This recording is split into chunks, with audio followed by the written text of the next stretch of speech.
듣다 보면 내공이 쌓이는 방송 2시간 철학의 돌풀입니다. 진희입니다.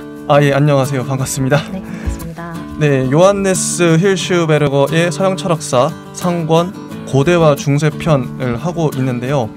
플라톤 계속 공부하고 있습니다. 지금 126쪽 진리의 대상 이데아를 들어가도록 하겠습니다.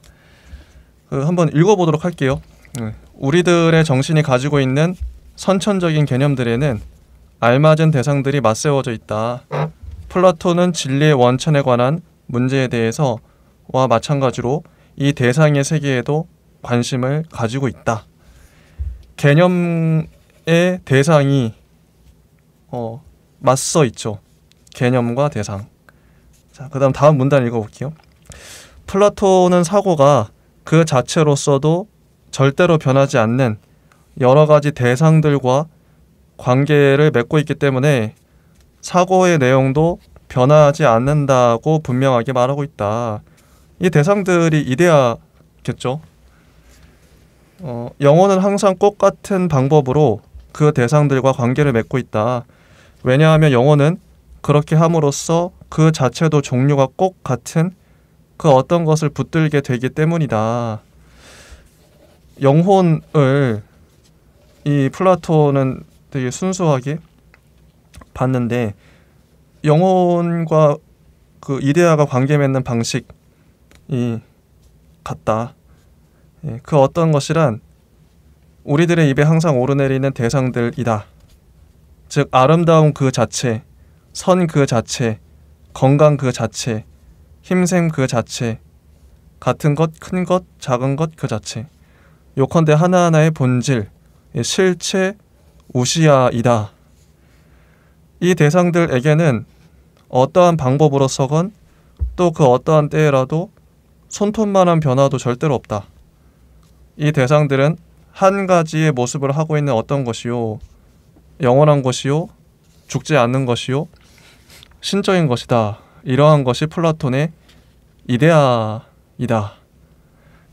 여기까지 좀 읽어봤는데요. 진희님은 어떻게 보셨나요? 이데아에서 계속 강조하고 있는 부분에 대해서 저는 계속 기억하려고 노력을 했습니다. 네. 순수한 것, 네. 그리고 그 자체라는 단어에 유사한 다른 단어들도 계속 반복되고 있는데요. 네. 그런 부분에 표시를 해두고 이데아를 규정하려고 했던 플라톤의 규정이라고 하면 조금 부족할 수도 있을 것 같아요. 말하려고 했던 그 시도들에 대해서 좀 계속 상기하면서 보고 있었습니다. 이게 놀라운 게 지금 오늘 이제 하루 종일 이제 이데아에 대해서 우리가 그 개념에 대해서 알아갈 텐데 이데아를 갖고 이 세상 만물을 다 파악하고 있는 어떤 사람은 이제 세상은 만물은 기다. 그 기철학을 주장을 하기도 하고. 근데 이데아로 모든 걸 다 설명을 해요. 만물을. 이게 재밌어요, 되게. 모든 개념과 뭐 이런 것들을 설명하는데. 근데 이데아에 대해서 이제 책을 좀 한 두세 번 읽어봤는데 이제 좀 알 것 같아. 이데아가 뭔지, 그 이데아를 설정함으로 인해서 장점이 뭐고 단점이 뭔지 이런 것도 좀 이따가 얘기해 보면 좋을 것 같아요. 네. 한번 계속 해보겠습니다. 127쪽에 두 번째 문단 한번 읽어주시겠어요? 따라서부터 아니면 예. 플라톤부터 읽을까요? 따라서 이데아는 두 가지의 뜻을 지니고 있다. 이데아는 첫째로 한 가지의 사상, 이제 주관적인 이데아이고, 둘째로는 우리들이 생각하는 대상, 객관적인 이데아이다. 두 가지로 나누고 있습니다. 우리들이 진리의 근원에 관해서 말할 때에는 첫 번째 뜻의 이데아에 관하여 말하고 있는 것이다. 우리들이 지금처럼 진리의 대상의 세계를 눈앞에 두고 있을 때에는 두 번째 뜻의 이데아에 관한 말을 하는 것이다. 이게 재밌는 게요. 이제 아까 문단도 그렇지만 사상과 대상을 맞세우고 있어요. 사상은 뭐 생각, 개념일 수도 있을 것 같고, 우리 그냥 말 그대로 생각, 관념인 것 같고, 대상은 저 하늘 어쨌든 어딘가에 있는 진짜 이 물질로서의 이데아 같아요. 이게 재밌는 게 그 사상과 그 이데아가 1:1 매칭이 된다. 이런 거죠.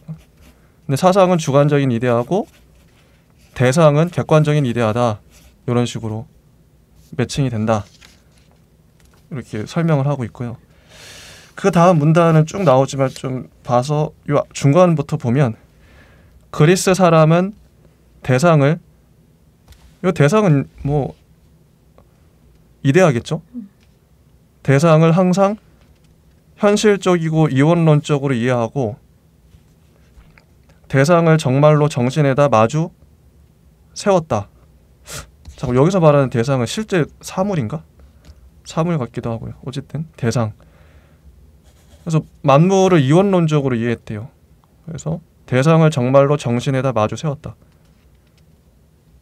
특히 그때그때마다의 사고에만 맞세우는 것이 아니라 정신 자체에다 맞세운다. 이 재밌는 게, 지금은 이제 우리가 어떤 관념을 떠올리면 그 관념에 대응하는 사물이 항상 있질 않잖아요. 왜냐면 인터넷이나 뭐 게임도 그렇고 허구와 가상의 세계가 우리가 익숙해져 있기 때문에 이렇게 대상에 반드시 어떤 뭐 관념을, 정신을 매칭시키지 않는데, 당시에는 생각하는 모든 것들이 대상으로 존재한다고 봤던 것 같아요. 대상이 있으면 반드시 그거에 매칭이 되는 어떤 관념, 사상이 있고 1:1 매칭이 되는 거죠. 추상과 구체가. 이게 이제 고대 그리스의 특징이라고 합니다. 그런데 인간이 자연을 추종했다. 인간보다 더 위대한 것이 있다. 이런 말이 있죠. 지금은 또 꼭 그렇지는 않잖아요. 자연을 좀 개발하고 좀 아래쪽으로 보는 게 있는데, 고대에는 자연을 추종했다. 그래서 플라톤의 이데아도 역시 실제적인 것이며, 따라서 우리는 이 이데아를 미리부터 존재하면서 관조한다는 바탕 위에서 참된 인식에 영원히 변치 않는 대상으로서 순수한 사고에 나타나는 현실이라고 이해한다. 이 관조한다는 말은 아마 객관적인 이데아는 단순한 정신과 이 정신의 기능과는 다른 어떤 것이라는 사실을 가장 명백하게 표현하고 있을는지 모른다. 이 부분을 네. 쭉 이제 읽어보시면 네. 이데아 도대체 뭐라는 거, 이데아 얘기하려고 하는데 왜 자연학에 대해서 얘기하고 아리스토텔레스가 어떻게 해석했는지, 현대에서 이데아를 어떻게 해석했는지 중간중간에 계속 섞여 들어가면서 얘기해서 그렇죠. 사실 되게 헷갈려요. 네. 그래서 저도 이 부분에 대해서 명확하게 정리하기가 어려워서 쭉 따라 일단 읽었고 다른 이제 논문이나 다른 책들 찾아보면서 이에 대해서 조금 갈피를 찾을 수 있었는데요. 127페이지 이제 마지막 읽어주신 부분, 인간보다 더 위대한 것이 있다라고 하면서 이제 자연학 이후를 얘기를 하고 있죠, 아리스토텔레스가. 네. 이제 우리가 플라톤의 이데아를 얘기를 하는데, 이데아가 보통 이제 현대에서 얘기를 할 때 형이상학론의 시초로 얘기가 되어지고, 그래서 플라톤의 이데아가 되게 중요하다라고 얘기가 되잖아요. 근데 되게 재밌게도 형이상학이라는 이 단어가 플라톤 시대도 없었고 아리스토텔레스에도 없었대요. 그래서 그 이후에 만들어진 단어인데, 그게 이제 형이상학이라는 뜻이 이제 그 자연 이후, 아리스토텔레스가 이제 썼던 자연학 이후라는 그런 텍스트에서부터 기인해서 메타타피지스 해가지고 거기서부터 나온 말이고, 또 그게 이제 주자와 관련된 내용 안에서 형이상에 관련된 구절이 또 있대요. 그래서 그것이 이제 번역이 되면서 우리나라에서 형이상학 이렇게 쓰게 됐다라고 하는 기원을 일단 알 수 있었고, 이게 재밌는 것이 형이상학의 아버지로 불리고 있는 이 두 사람인데 이 둘은 그 단어에 대해서 들어본 적도 없었던 거죠. 그래서 여기 이 부분이 이제 인간이 자연을 추종했고 인간보다 더 위대한 것이 있다라는 게 자연학 이후에 대해서 얘기하는 부분이 어떻게 형이상학에 대해서 그리고 또 이데아에 대해서 관련이 있는지 그 부분을 좀 추적할 수 있는 부분이었고, 그래서 아마 이 뒤에서 나오는 다른 뭐 현실과 관련된 이데아, 또 이데아를 또 피라미드 얘기하면서 여러 형태의 해석들을 제시하고 있는데, 그 부분들을 좀 포괄적으로 이해하실 때 우리가 너무 이데아를 좁게 생각하고 있지 않았을까? 뭐 입시에서 보통 플라톤은 이데아, 이데아는 동굴 막 이러면서 예시를 그렇게 가르쳐 주잖아요. 근데 이게 전부가 아니었구나라는 것들을 틈틈이 멈춰가면서 오늘 알게 될 수 있을 것 같습니다. 맞습니다. 이데아에 대한 설명들이 되게 다양하게 나오는데요. 요거 이제 문장 같이 읽으면서 같이 한번 이데아에 대한 그 개념을 좀 더 좀 뚜렷하게 가져가면 좋겠습니다. 128쪽의 두 번째 문단 한번 읽어주시겠어요? 네. 128쪽에 이제 여기 인덱스가 틈틈이 나오는데, 여기선 속성, 성질 뭐 이런 부분이 나오죠. 맞아요. 이데아의 어떤 개념에서 이제 중요한 부분인데, 사물, 즉 대상의 속성에서부터 기인한 이데아의 추적 이 부분에 이제 플라톤이 좀 방점을 두었고요. 플라톤의 이데아는 비공간적, 무시간적이고 변치 않는 어떤 것이며 사고만이 접근할 수 있는 그런 어떤 것이다 라고 해서 약간 관념적인 그런 특징을 뽑아낼 수 있고, 그러나 우선 우리들은 이 이데아가 어떠한 실제성을 가지고 있는가 하는 것부터 알아두려고 한다. 이 실제성이 감각적 시간 공간 적인 현실, 이 실제성이라는 것이 아니고 이 이데아는 심리적인 현실도 아니다. 그래서 이제 여기 잔치라고 표현된 이 책은 아마 뭘까요? 이게 되게 심포지움, 향연이겠죠. 예, 향연이죠, 향연. 이데아가 현실적인 사고나 지식이 아니라는 사실이 분명하게 밝혀져 있다라고 해서 그 여러 참고할 만한 텍스트들이 제시가 되어 있으니 네, 그 부분들을 직접 읽어보시고 아마 본인들 나름의 해석이나 이해를 더하시는 것도 중요할 것 같습니다. 맞습니다. 네, 이데아의 실제성, 현실은 오히려 일종의 관념적인 실제성이다. 여기 부분이 중요하죠. 관념적인 실제성이 무엇인가 하는 것은 수학과 논리학의 타당 관련을 다룰 때 어느 정도까지는 알 수 있다. 그래서 2 곱하기 2는 4라고 하는 명제와 삼각형의 내각의 합은 이 직각, 두 직각이라고 하는 이 명제 등은 이 직각이라고 하면 180도겠죠. 네. 우리 중학교 수학 때 배웠던 명제 등은 세계에 어떠한 권력을 가지고서도 취소할 수가 없다. 이런 명제들은 절대로 시간에 속해 있는 것도 아니다. 언제부터 이 명제들이 타당하기 시작했으며 또 만약에 세계가 없어져 버린다면 이 명제들의 타당성이 중단되고 말지 않겠느냐 하는 따위의 물음들은 아무 의미도 없는 물음들이다. 또 어떤 신 같은 자가 있어도 이 명제들의 타당한 뜻을 변하게 할 수는 없다. 이런 명제들은 하느님 이전의 명제이다. 라고 하는 그 부분이 나와 있습니다. 이게 그래서 관념적인 실제성 2 곱하기 2는 4다. 이것도 이제 이데아를 정의하는 뭐 하나의 맥락일 것 같긴 한데 이건 신도 어쩔 수 없다. 2 곱하기 2는 4지 않냐. 하나님 이전의 명제다. 이런 게 이데아다. 이제 이런 감을 좀 잡으시면 될 것 같아요. 사고만이 접근할 수 있는 어떤 것, 비공간적, 무시간적, 변치 않는 어떤 것. 나중에 이제 학문으로서의 이데아도 나오죠. 그래서 근데 왜 생각할수록 저는 이제 플라톤이 왜 이데아를 이렇게 설정할 수밖에 없었는지 좀 답이 나오는 것 같아요. 그게 되게 중요한 지점인 것 같아요. 여기서 사실 숫자 하면 당연히 소크라테스 나오고 그 소크라테스 이전에 피타고라스까지 예, 맞아요.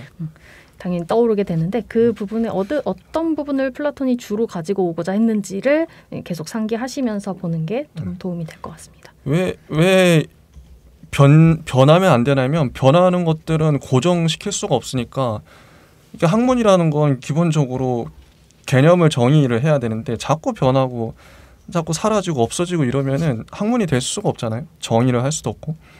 그래서 플라톤을 마냥 무시할 수가 없겠더라고요. 우리가 플라톤을 거쳐갈 수밖에 없겠구나. 그 학문을 하려는 사람들은. 그래서 플라톤을 어떻게 넘어설 수 있을까? 전 플라톤을 좀 뒤집어 세우고 싶은 입장이라서 그러니까 플라톤은 좀 개념 어떤 관념 이런 이데아의 세계가 그런 거잖아요. 있는지 없는지도 모르고 일단 영원하고 완벽한 그런 어떤 좀 그런 세상인데 저는 실제 사물을 중시하는 이 현실 세계를 어떻게 하면 좀 우리가 좀 이게 촉감으로 만지면서 그러니까 느끼는 거죠. 이렇게 느끼고 감각하는 것들을 좀 앞세울 수 있을까? 이거 읽으면서도 고민이더라고요.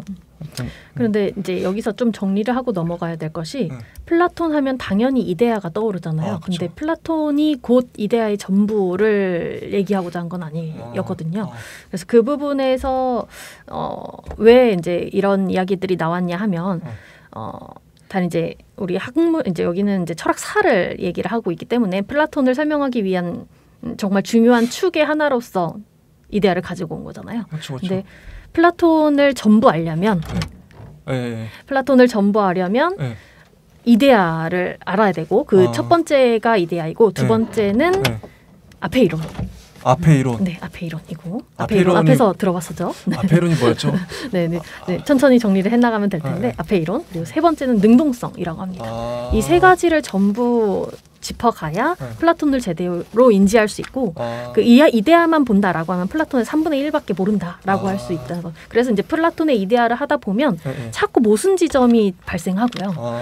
이거 앞에서 설명한 거와 약간 결이 다른데라는 맥락의 설명들이 좀 느껴지는데 그 부분이 이제 앞서 뒤에서 말씀드릴 수 있는 앞에 이론 부분이라든지 능동성의 부분이라서 틈틈이 짬 나는 대로 맥락을 끊어서 말씀을 드리도록 하겠습니다. 네, 좋습니다. 계속 가볼게요. 128조 하단부 문단인데요.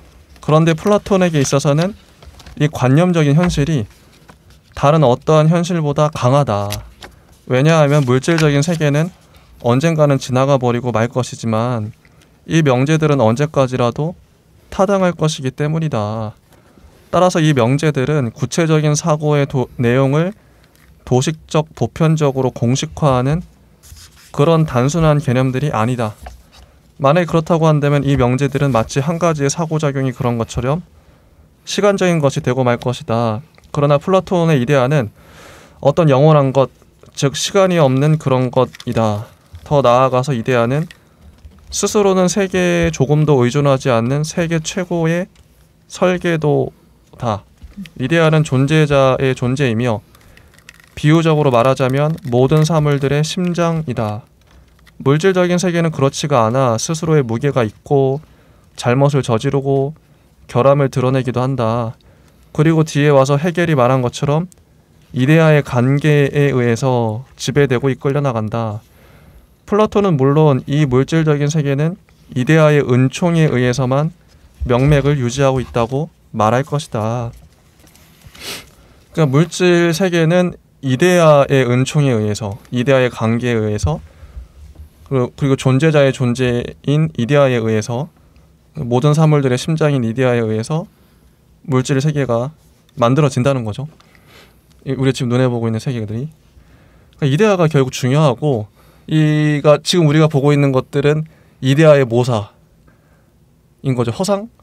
그러니까 플라톤한테는 이 세계보다 이데아 세계가 실제고, 이 세계는 거의 허구 같은, 거의 컴퓨터 게임의 시뮬레이션 같은 느낌.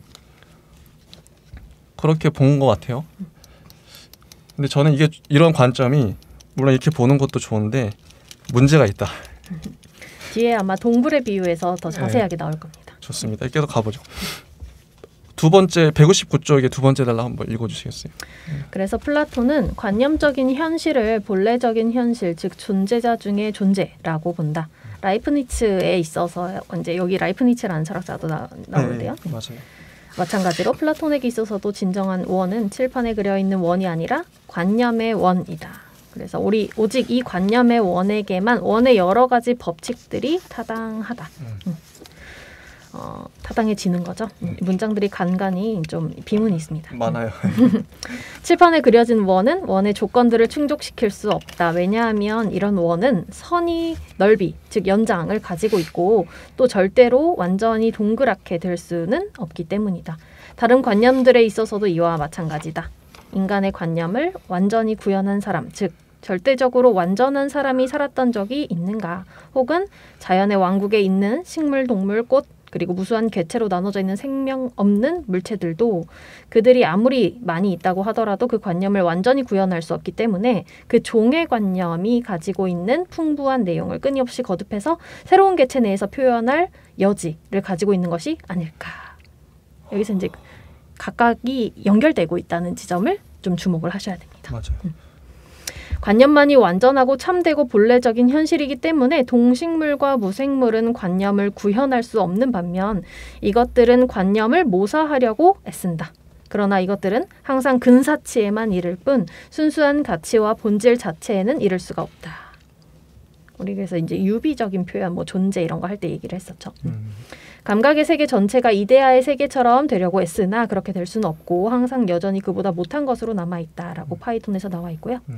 그리고 이렇게 완전히 구현될 수 없게 풍부한 생산적인, 이제 풍부하고 생산적인 여러 가지 효능 때문에 이데아의 세계는 보다 더 강한 현실이다. 그래서 플라톤은 이데아 세계와 눈으로 볼 수 있는 세계를 구별하고 이데아의 세계만을 참되고 본래적인 세계라고 보고 눈으로 볼 수 있는 세계를 존재와 무의 한 복판에 서 있는 모상이라고만 본다.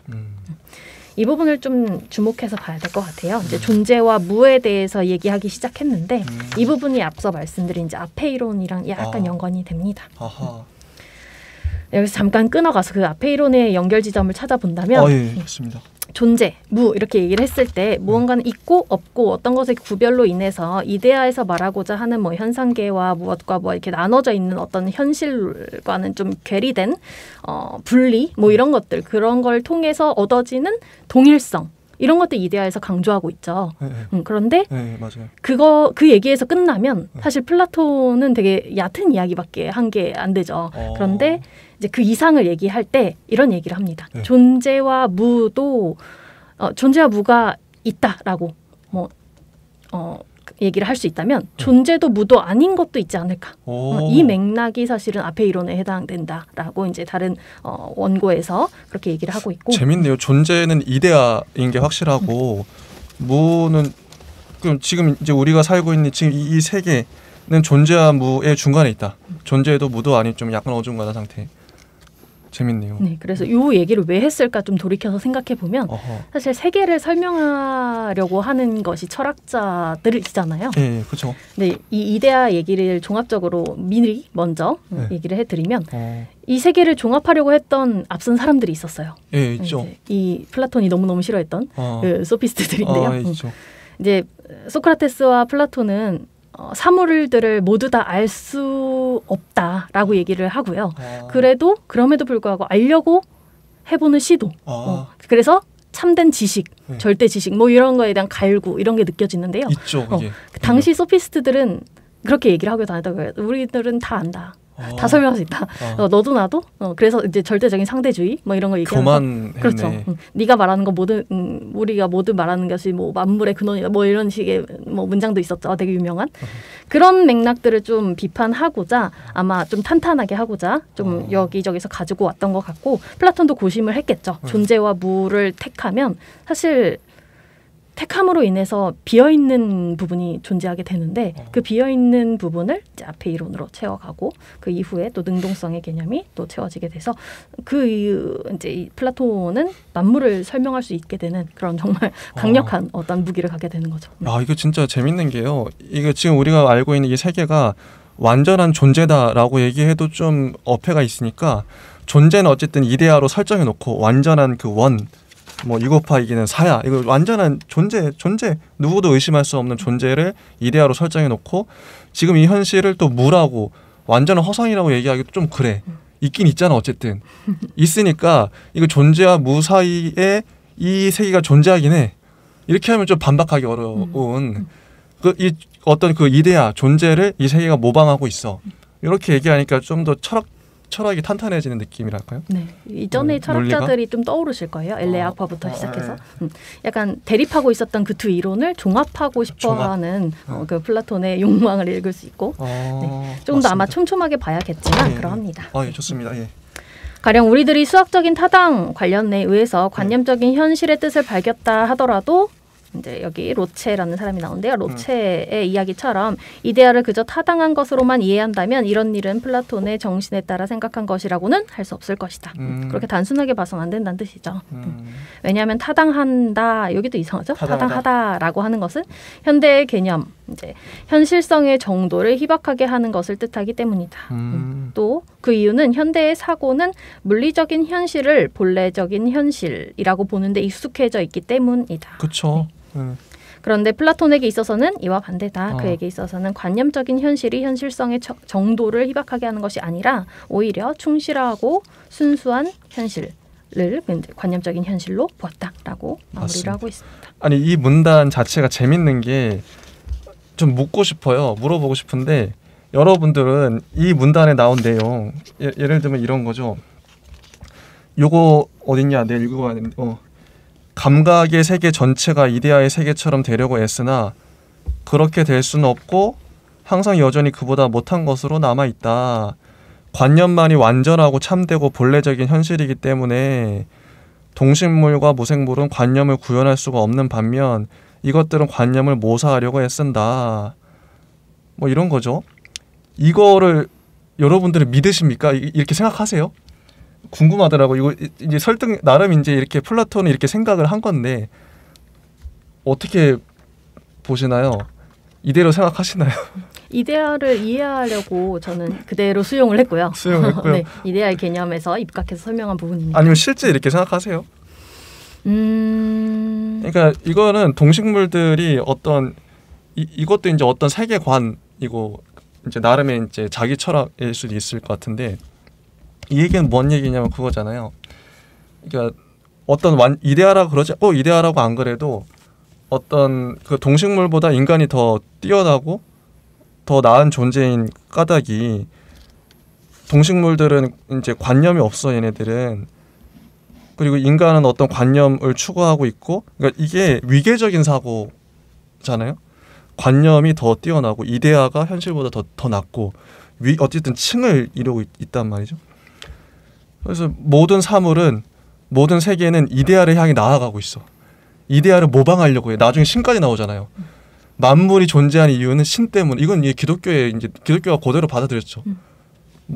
만물이 존재하는 이유는 이데아로 가다 보니까 결국 최종점에 있는 신을 위해서 세상이 존재해. 이 논리대로 가다 보면 그렇게 갈 수밖에 없어요. 이게 좀 그래서 거부감이 강할 수밖에 없는 논리이기도 한데 요거 어떻게 생각하세요? 이렇게 평소에 이런 생각 하시나요? 이렇게 보는 사람도 많죠. 기독교인 다 이렇게 보고 있어요. 실제로 기독교인이 갖고 있는 신앙이라는 게 이런 거죠. 만물은 하나님을 위해서 존재하고 우리는 하나님이 만들었고 우리는 하나님의 영광을 찬양하고 찬미합니다. 신앙이 그런 거예요. 딴 게 아니라 실제 그래요. 인간은 그냥 하나님이 만드신 어떤 피조물일 뿐이고 하나님의 영광을 돌려야 되고 그래서 그 자체가 좀 저는 기독교의 신앙 자체도 이 플라톤적이고 이데아적이고 위계적이기 때문에 그래서 폭력적일 수밖에 없다. 그렇게 생각하는데 어쨌든 이런 논리 이거 어떻게 생각? 저는 그게 많이 불편해 이런 논리가. 이데아 자체가 설정하는 순간 이런 것들이 다 따라 나오기 때문에 위계적인거든요. 뭐 저는 되게 쉬운 방법인 것 같아요. 쉽죠. 네, 택하면 되잖아요. 뭐가 더 우월한지. 우월하다. 네, 그래서 이런 맥락으로 플라톤을 주로 읽는 사람들을 목적론적 관점에서 목적론적 관점에서 플라톤의 이데아를 읽는다라고 이제 얘기가 다른 데서 되어 있더라고요. 근데 그것이 전부는 아닐지라도 부분은 아마 도움이 될 수도 있고 그에 또 경도되면 안 되겠죠. 네, 좀 산으로 가겠죠. 그 플라톤을 얕게 읽거나. 네. 어떻게 생각하세요? 생각합니다.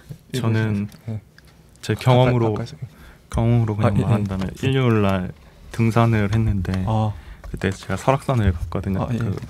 근데 설악산 그 울산바위 봉우리 쪽으로 갔는데 거기서 올라갈 때 철제 계단으로 바닥이 다 보이는 계단이 엄청 있었어요. 그때 저 고소공포증이어가지고 망했다 이런 식으로 생각해서 최대한 땅을 안 보고 하늘만 쳐다보면서 갔는데 바닥을 봤으면 아예 못 올라갔을 것 같은데 이데아도 사실은 있어도 우리가 외면하면은 결국 없는 거 아닌가라는 전 올라갈 때 이제 결국 바닥을 안 보고 올라갔으니까 그런 느낌으로 한번 생각을 해보게 됐습니다. 그런 것들을 플라톤은 세상의 모든 어떤 뭐든 보려고 했던 사람이 아닐까 왜 존재하며 할까라는 질문을 스승에게 배웠듯이 그렇게 생각해보게 됐습니다.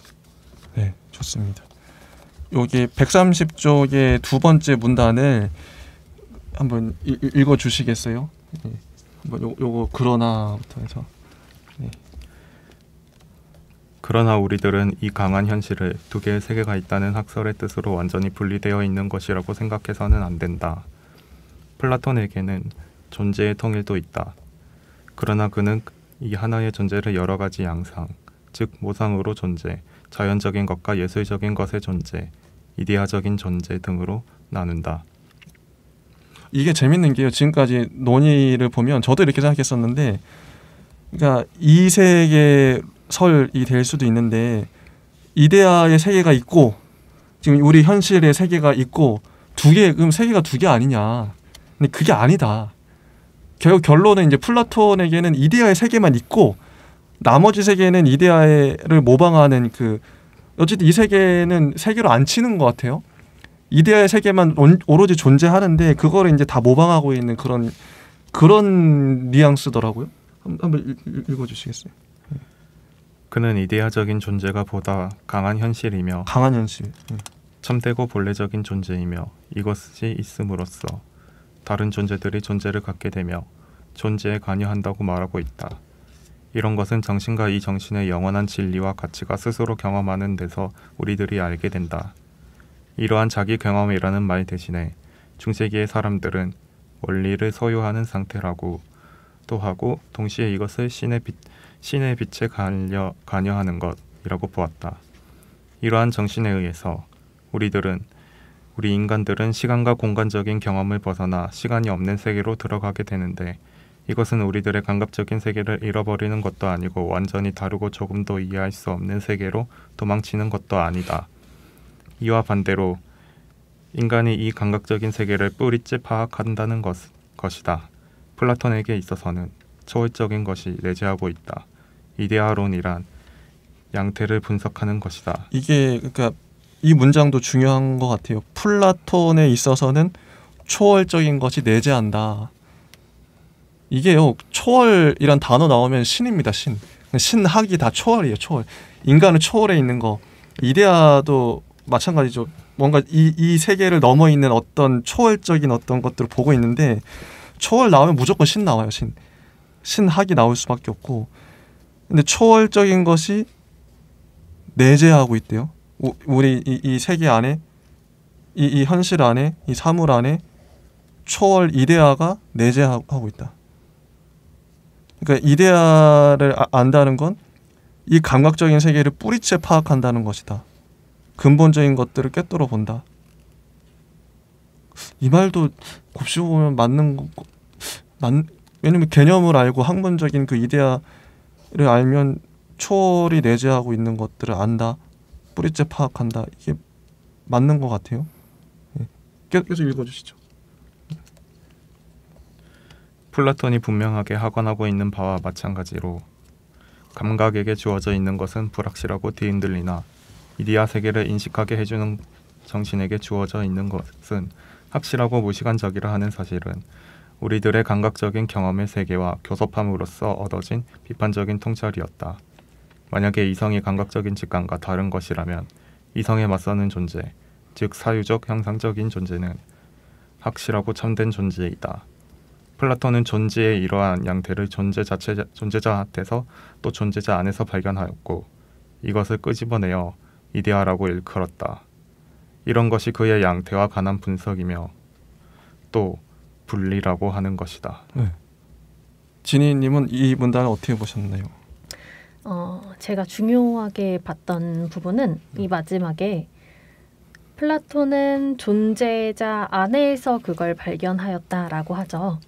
그래서 어떤 사물을 보더라도 우리 막 이데아 설명할 때도 뭐 책상의 이데아 뭐 이런 것들 막 얘기하고 그랬었잖아요. 예. 그런 맥락에서 다 뭐 사물이든 대상이든 뭐 인간이든 존재든 전부 다 그 안에 내재된 속성 안에서 찾으려고 했던 부분이 되게 중요했던 것 같고 그것에만 그치지 않고 그 이외 외적인 것도 생각을 하려고 이제 초월적인 개념을 같이 끌어오지 않았을까 이렇게 연결을 했습니다. 그러니까 존재를 근본까지 파고들다 보니까 이데아라는 개념이 나올 수밖에 없었다. 근데 여기서 또 맹점이 생깁니다. 어떤? 만약에 존재자 안에서 그것을 발견하였다. 그래서 이제 존재란 무엇인가 이런 말이 되는데요. 무엇인가에서 이제 인가에 대한 부분 있죠. 무엇인가. 그래서 그 질문이 가능하려면 사실은 그 실체로서의 존재자가 있어야 돼요. 그래야만 그 속성이 무엇인지도 알 수 있고 그 질문조차도 가능해지는데 그 실체가 없을 때는 어떤 질문이 가능할지에 대해서 좀 궁금해졌습니다. 그 실체가 이데아 아닌가요? 좀 다를 것 같아요. 그 이데아에 대해서 그럼 질문을 우리가 할 수 없는 것인가 이렇게 되기도 하고요. 이데아에 관한 질문은 그럼 이데아란 무엇인가 이런 질문이 안 되잖아요. 이데아란 무엇인가? 이데아란 이미 존재하고 있는. 그렇죠. 어렵죠. 그럼 존재란 무엇인가? 이미 있다. 네. 이데아. 그래서 무엇인가라는 질문은 그 자체의 어떤 있음을 상정하고 얘기를 하는 것인데 없음에 대해서 얘기할 때는 그 특성을 아는 사람도 없고 그에 대한 질문 자체가 불가능해지고 그래서 초월적인 개념이 사실은 필요해지지 않았나 싶습니다. 네. 이데아 없이 존재하는 사물이 있을 수 있을까? 이데아가 없는데 사물이 딱 이데아가 있기 때문에 이 모든 사물들이 존재하겠죠? 플라톤적으로 말하면 사물은 그럴 것 같아요. 네. 모든 개념이나 이런 것들이. 저는 읽으면서 이데아라는 개념이 엄청 어려웠는데 전 제 스스로 그냥 내 맛대로 번역을 했거든요. 이데아란 문자다 이런 느낌으로. 그러니까 0과 9의 그 10개의 문자 그리고 한글에 28자 맞죠? 28자 그 알파벳 23사자 3자 그런 식으로 그 안에 다 표현이 되니까 그 안에 표현되지 않는 것들이 없으니까 이데아는 사실 저는 이데아가 이렇게 있으면 이데아 이런 느낌으로 다시 이런 게 이데아라고 개념으로 생각하고 있었는데 그러니까 이해가 잘 안 됐어요. 근데 그냥 이데아는 이거를 손이라고 표현해 줄 수 있는 어떤 플라톤이 발견한 씨앗 같은 존재. 그 씨앗에서 무엇이 피어날지 모르니까 그런 존재. 혹시 좀 여기 이거 보시는 분들은 제가 왜 저런 말을 하고 있는지 이해 안 될 수도 있지만 디지몬이라는 그 작품을 아시나요? 알고 있습니다. 포켓몬처럼? 네, 거기는 R에서 시작해서 모두 다 되잖아요. 그러니까 그 이데아는 알 같은 존재가 아닌가라고 생각을 했습니다. 그렇게 볼 수도 있죠. 맞습니다. 그래서 그 두 가지가 재밌죠. 이데아 자체를 이해할 때 여러 층위로 본다는 점. 그리고 두 번째는 언어학으로 아니면 그 언어학의 어떤 기본이라고 할 수 있는 개념이라든지 논리학까지도 어떻게 연결되는지를 이 뒤에서 다 시도를 하고 있습니다. 근데 그렇게만 이해하면 조금 얕다라는 식으로 이제 계속 설명을 보충하고 있습니다. 맞아요. 이데아에 대한 설명이 진짜 많아요. 자, 131쪽 제가 읽어볼게요. 중간에. 이런 이데아계의 내용에 관한 문제에 있어서 플라톤은 처음에는 다만 그 자체로서 선한 것, 아름다운 것, 정의로운 것 및 다른 윤리적, 미적인 이데아들에 관한 이야기만 했다. 이게 순서인 것 같아요. 그러나 이미 파이돈에는 논리적, 존재론적인 관계들에 관한 이데아들, 즉 같은 것과 다른 것 및 대립의 이데아와 마침내는 모든 본질적인 것들 전체의 이데아들이 나와 있다. 이렇게 해서 이데아로는 존재의 모든 영역과 나아가서는 자연과 예술에까지도 넓혀져 나갔다. 왜냐하면 진리는 어디에나 있기 때문이다. 그러니까 어디에나 있는 진리를 파악하려고 플라톤은 자기의 그걸 잡았던 것 같아요. 바운더리를.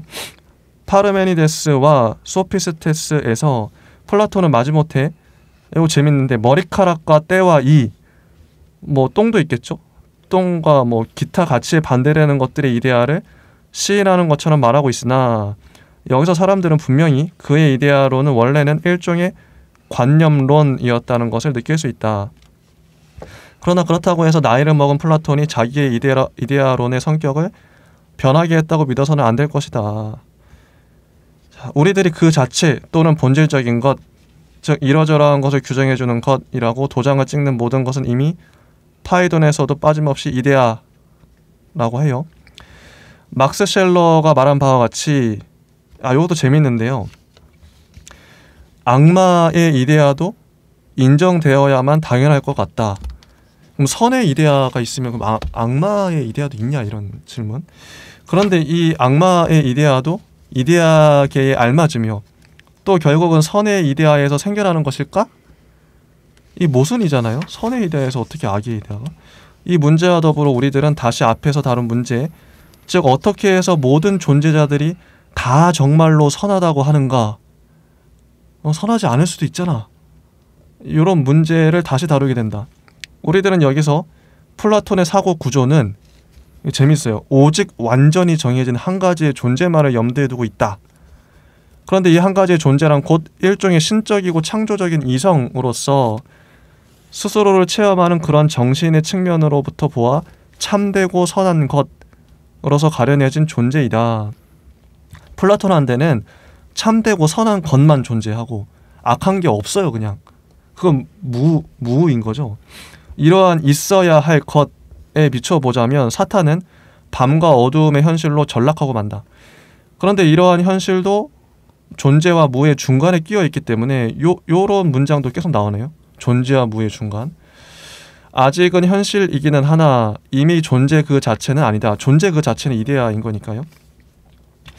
그러나 전락한 것도 아직은 역시 존재를 전제로 삼고 있고 스스로가 멀어져 온 그 존재를 내포하고 있는 한 여기서는 아직 이데아적인 어떤 것이다. 그러니까 존재가 점점 그 흐릿해진다고 할까요? 존재의 그게 존재가 옅어진다 그럴까? 존재의 강도가 밀도? 하여튼 그래서 아우구스티누스는 플라톤의 정신에 따라 악마 자신의 본성인 한 악은 아니며 본성이 전락될 때 악으로 된다고 말할 수 있었다. 이게 이제 악의 문제인데 플라톤의 이데아로 본 요거 어떻게 보셨나요? 재밌죠? 저는 천사랑 악마도 다이아몬드랑 석탄처럼 단지 존재하고 있는 걸 우리가 나쁘다 좋다라고 감정이라는 이데아를 섞어서 말하고 있는 거잖아요. 그러니까 그 자체가 사실 좋다 나쁘다 이런 개념 자체도 우리가 그렇게 인식했기 때문에 만들어진 개념이 아닐까. 다이아몬드가 더 좋을지 석탄이 좋을지 사실 실제로 인간들에게 더 많은 도움을 준 건 석탄이잖아요. 아 맞네요. 근데 다이아몬드의 가치가 더 낮다고 사람들이 말하죠. 사실 똑같은 존재인데도 불구하고. 진짜 뭐 고양이나 강아지가 봤을 때는 석탄이든 다이아몬드든 뭐 비슷하겠죠. 똑같겠죠. 뭐 아무것도 아닌 그 돌멩이일 텐데 인간이 그렇게 가치 평가를 해서 그렇게 된 거니까. 그래서 이 악마의 이데아는 혹시 악의 이데아는 어떻게 보시나요? 선의 이데아. 그러니까 플라톤한테는 딱 보면 선만 존재하는 것 같아요. 그래서 악이 플라톤에게는 아포리아로 남아있다라는 구절이 되게 많이 나옵니다.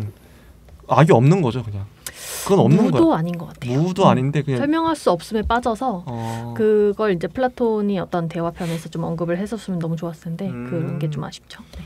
인터넷에 많이 돌아다니는 문장으로 이거는 기독교 분들이나 신을 믿는 분들이 되게 싫어하는 문장인데 악의 존재는 절대적 그 신이 전능하지 않다는 증거이다라고 거기서 설명을 하잖아요. 그런 문장도 있죠. 이제 악을 그대로 두는 것 자체가 이미 전지전능하지 않고 또 악을 이용하는 것 자체도 또 전지전능하지 않다. 악의 존재 자체가 이제 신의 모순이다 이런 식으로 제가 지금 전체적인 문장이 다 읊진 않아서 그러는데 그런 문장이 있어서 악이라는 개념을 어쨌든 사실 우리한테는 강함과 약함이 존재한다고 해가지고 육식동물이 초식동물을 잡아먹는 걸 강함과 약함으로 구분을 하는데 근데 사실 그 육식동물도 자라나기 전까지는 초식동물들에게 마구잡이로 당하는 장면도 많잖아요. 그게 성악에 대한 대입으로 바라볼 수 있을까? 단지 우리가 살아가는 그 역사를 기록하는 인간들만이 선조의 이런 부분들에서 우리가 다 같이 살아갈 수 없는 방향을 악으로 규정해서 공동체라는 의식 안에서 그 공동체를 배제하는 행위를 악으로 규정한 게 아닐까 라고 생존보다 생존 넘어 생존의 개념으로 돌아가기 때문에 새로운 이데어를 창조해서 그런 식으로 막 했다 이런 식으로 저는 생각이 들었습니다. 진희님은 요 악의 문제에 대해서 어떻게 보셨나요? 플라톤이 악에 대해서 정확하게 규정한 바는 제가 없는 걸로 읽었는데 혹시 또 다른 이론가들은 그에 대해서 많이 찾았던 것 같아요. 플라톤의 아포리즘을 좀 자기가 해결하고자 푸코나 뭐 다른 현대 철학자들도 많은 수 시도를 하고 있고 어쩌면 철학사 전체에서 플라톤을 계속 반복하고 있기 때문에 그 부분에 대해서는 아마 이론가들마다 조금씩 좀 다를 것 같습니다. 저도 이게 악을 이렇게 규정할 수도 있구나. 플라톤의 생각이 재밌어요. 악은 그냥 없는 자기한테 거의 문화 다름없는 악은 별로 신경 안 썼을 것 같아. 플라톤은 야 선이 중요하지 지금 선의 이데아를 생각해 이랬을 수도 있고. 자, 그 132쪽 읽어보겠습니다. 플라톤에 있어서는 이데아의 세계는 본래적인 세계인 동시에 학문과 진리의 세계이기도 하다. 영혼 이제 파이돈에 이런 게 나오는데요. 영혼은 완전히 자기 자신이 되어 존재를 인식하려고 애쓸 때에는 항상 잘못에서 풀려나 있다는 것이다. 영혼은 거의 이데아처럼 순수하니까 왜냐하면 영혼은 이때에만은 항상 자기 자신과 동일한 대상의 왕국에 머물러 있기 때문이다. 이 왕국이 이데아의 왕국이겠죠. 그리고 영혼의 이러한 상태가 지식이라고 불린다. 진리는 이데아의 세계에 살고 있으며 이 이데아의 세계는 원래부터 학문적인 명제와 법칙들에게 적합한 곳이다.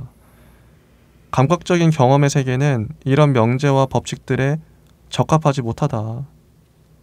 감각적 경험은 자꾸 이제 플라톤에게 좀 하대당합니다. 프로타고라스는 우리들이 그리는 원의 둘레는 항상 한 개 이상의 점에 접하기 때문에 접선의 공식은 들어맞지 않는다고 말했다. 현상의 세계에 대해서는 그가 한 말이 옳다. 그러나 우리들은 이 접선의 공식을 포기하지 않는다.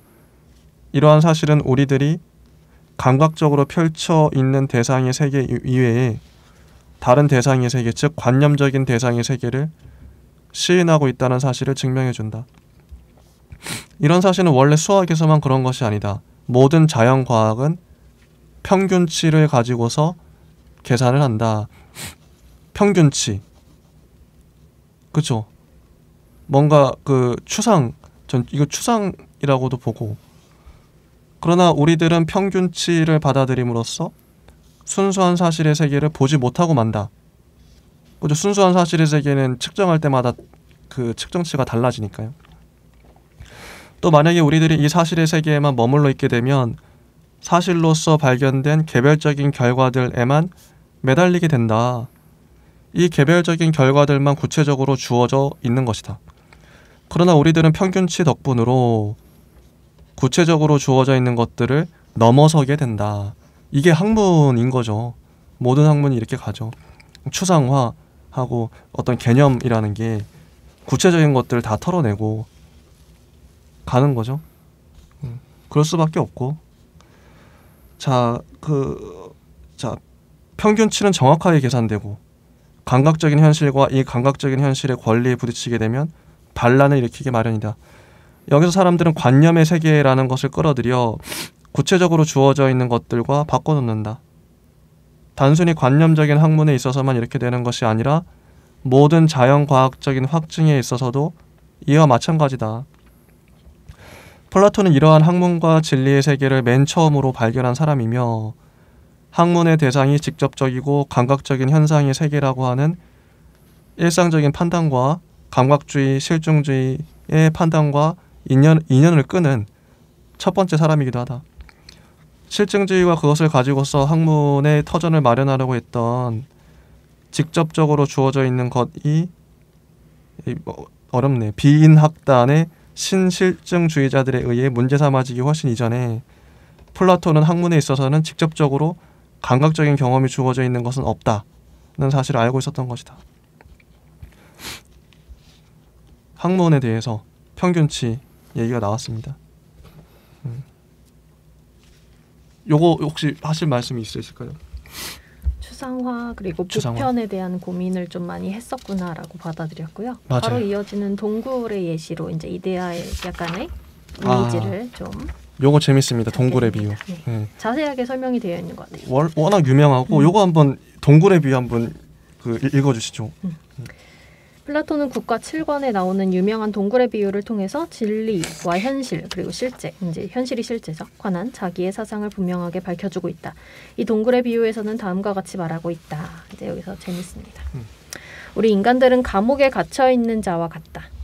우리들은 땅 밑에 있는 동굴 안에 있으며 태어나면서부터 의자에 붙들어 매여 있어서 뒤돌아볼 수도 없으며 항상 출입구와 맞서 있는 벽밖에 볼 수가 없다.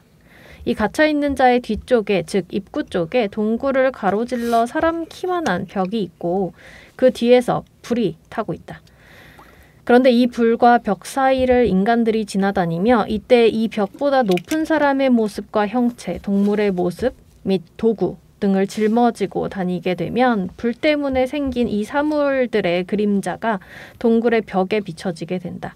그리고 거기에서 지나다니는 사람들이 내는 소리의 울림도 갇혀있는 사람들의 귀에 들리게 된다. 이 갇혀있는 사람들은 그림자를 참된 현실이라고 생각한다. 만약에 이들이 뒤를 돌아볼 수 있고 여태까지는 그 그림자만 보고 있던 대상 자체를 직접 불빛 속에서 볼 수 있다면, 그리고 그 울림 대신에 소리 자체를 직접 들을 수 있다면 이러한 새로운 현실에 관해서 깜짝 놀라게 될 것이다. 그리고 또 이들이 한 걸음 더 나아가 동굴에서 빠져나와 태양광선 속에서 살아있는 인간, 살아있는 동물 및 진짜 사물들 자체를 보게 된다면 동굴에서 보았던 것은 이것들의 모사에 지나지 않았다라고 설명하면서 완전히 다 다른 모습을 하고 있는 이 현실 때문에 눈이 부시게 될 것이다. 그러나 이들이 동굴에 머물러 있는 죄수들에게 너희들이 보고 듣고 하는 것은 본래적이고 참된 현실이 아니다라고 설명해 준다면 아마 아무도 이들을 믿지 않을 것이며 이들을 비웃기만 할 것이다. 그리고 만약에 어떤 사람이 이 갇혀있는 죄인들을 풀어주고 참된 세계의 빛으로 인도해 주려고 노력한다면 이 사람은 죽음을 당하게 될는지도 모른다.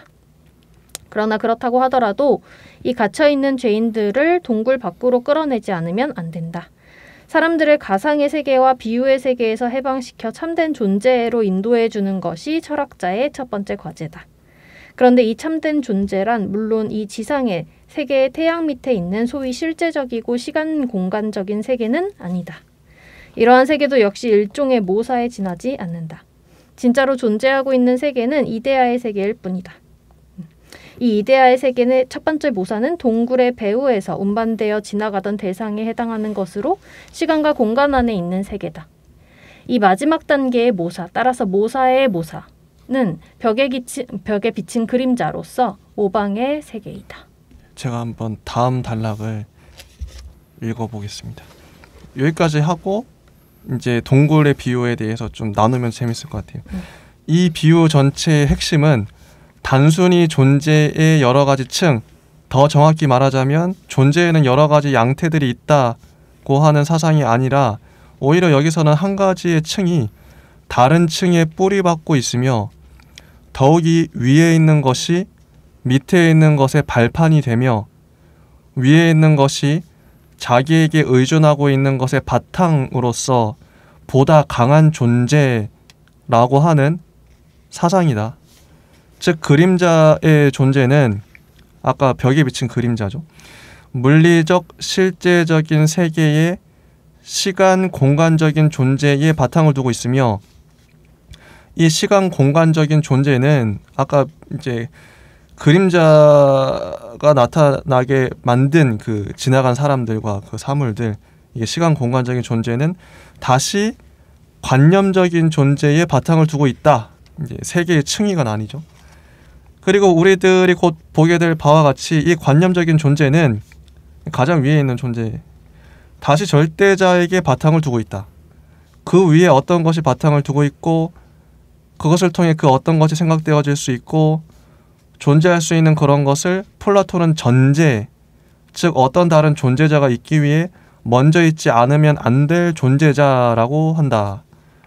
플라톤에 있어서의 전제는 임시로 가정된 명제인 때도 자주 있으나 그의 존재론에 있어서는 이 전제가 존재의 기초가 되는 것이다. 전제가 존재의 기초가 된다. 전제가 없는 것이 있을 때에는 전제되는 것도 있는 법이며 따라서 전제도 있는 법이다. 이때 가장 중요한 것은 이데아다. 이런 설명이 나옵니다. 자, 동굴의 비유 어떻게 보셨나요?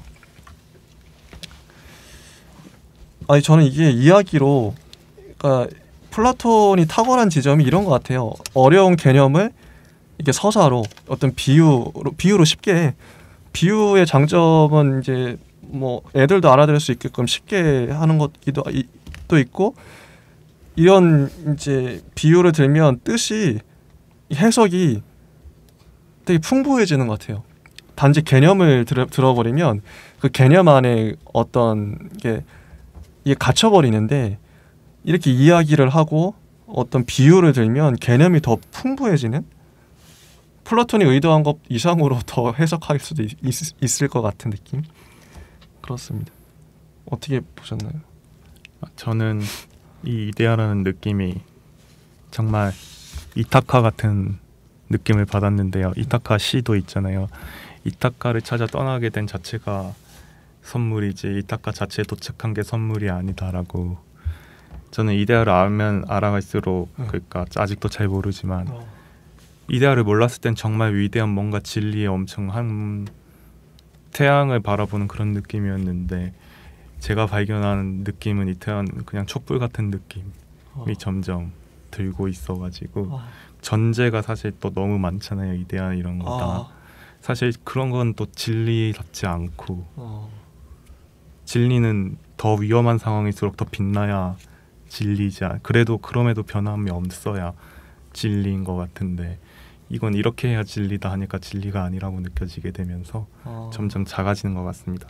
예를 들어서 또 왜 그렇게 생각이 드냐면 과학 같은 경우는 실제로 생각했을 때 그것을 증명할 수 있게끔 점점 뭐 예를 들어서 보지 못했던 걸 볼 수 있게 만드는 돋보기가 나타난다든지 점점 오히려 가까이 갈 수 있게끔 상상이 현실이다라고 증명하게끔 하잖아요. 근데 이 이데아라는 거는 나 찾지마 하면서 도망가는 것 같아가지고 느낌이 더 가짜라는 느낌 그런 느낌이 더 많이 드는 것 같습니다. 신비화된 측면이 있다.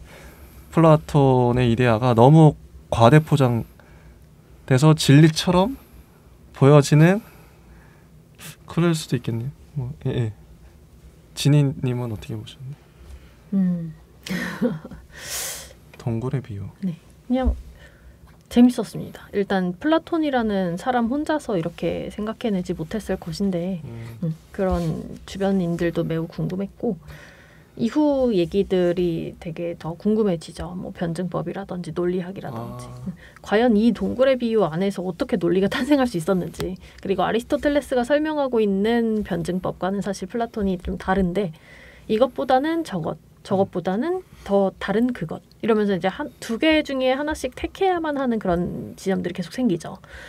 근데 그 이후로 이제 또 논리학에서는 3단 논법이 생기고 그래서 어떻게 발전해 나가고 있는지 그 갭을 좀 이해하고 싶은 마음이 좀 들었습니다.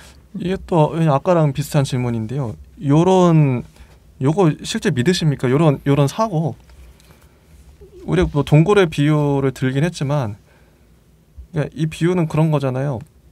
지금 우리가 살고 있는 세계가 진짜가 아니다. 우리가 지금 보고 있는 것들은 동굴의 그 동굴 바깥에 있는 어떤 불빛에 비친 그 사람들이나 그 동물들 뭐 그런 걸 그림자로 보고 있을 뿐이다. 이게 진짜 우리가 살고 있는 세계가 그림자일 뿐이라면 이렇게 믿는 사람도 있을 수 있단 말이죠. 진짜 세계는 저기 어딘가에 다른 곳에 있어. 뭐 천국 같은 곳에. 지금 우리가 살고 있는 세계는 허상이야. 근데 이 허상을 누군가 이제 깨워주러 예수님 같은 분이 온 거죠. 딱 기독교랑 딱 절묘하게 맞아 떨어져요. 이런 것들이 실제 이렇게 믿으시나요? 이 세계는 그냥 허상일 뿐이야. 그냥 우리는 그림자를 보고 있어. 이건 뭐 어떤 자의 믿기 나름인데 진희님은 이런 생각을 평소에 가지고 계십니까?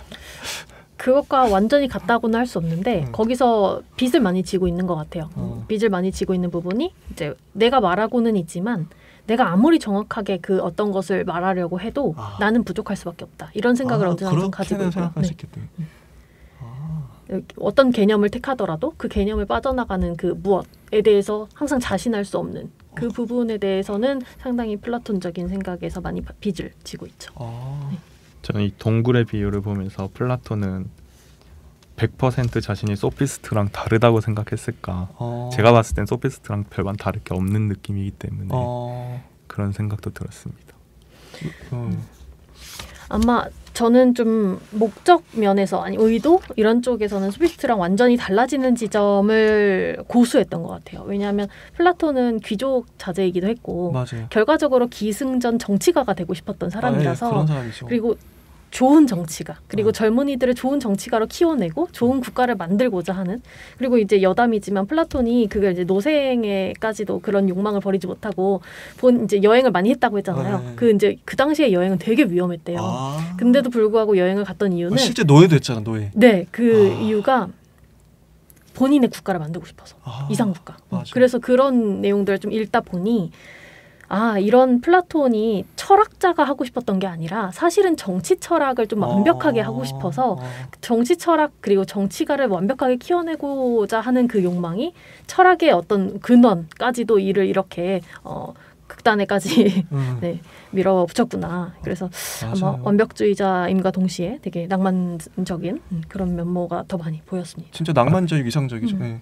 지금 진희님의 말을 듣고 막 아이디어가 번뜩였다 표현이 되잖아요. 갑자기 촛불이 쓰러져가지고 산불이 난 듯한 느낌이 들었습니다. 네, 소피스트와 완전히 그게 좀 달라지는 지점이죠. 소피스트들은 그 안에서 너도 맞고 나도 맞아 이러면서 이제 그 당시 상황에 좀 논쟁이 말놀이나 하고 있고. 네, 그렇죠. 이제 그러면은 이제 플라톤 입장에서 봤을 때는 나라가 진짜 위기에 봉착한 거죠. 어떤 판단 자체를 못하게 만드는 거니까. 플라톤도 멋있어요. 이 사람은 실제 정치를 하려 했고 실천적인 사람이고.